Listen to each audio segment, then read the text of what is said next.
estou há menos de um ano no projeto social, eu tenho 4 anos de polícia.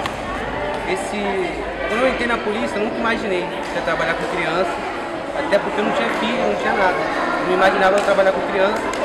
E quando apareceu a oportunidade de abrir aqui um projeto social, eu voluntariei, vou ser sincero, inicialmente por conta do tipo de trabalho.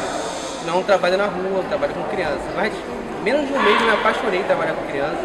Eu vi que como policial eu podia tentar mudar alguma coisa para a realidade dessas crianças, colocar eles mais responsáveis, com mais disciplina, eles indo para a escola sem faltar, levando a escola a sério, dar um pouquinho da educação que eles não têm na escola. Eu dava essa educação aqui para eles também, eu dou essa educação para eles.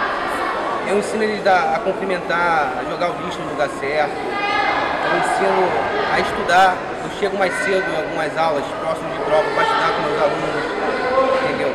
Eu tenho alunos que eu já sou padrinho, tenho alunos que eu já fui, eu não lembro, príncipe de 15 anos.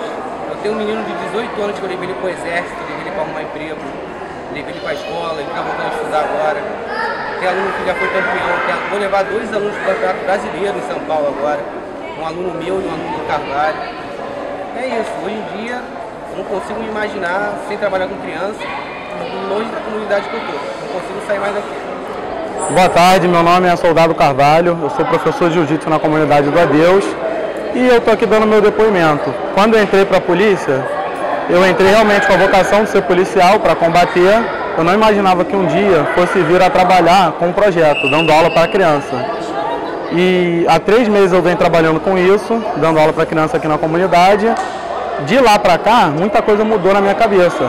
Eu realmente comecei a acreditar no projeto, eu passei a ver de perto a realidade daquelas crianças e percebi que o meu trabalho pode mudar o futuro dessas crianças, resgatando ela de muita coisa ruim.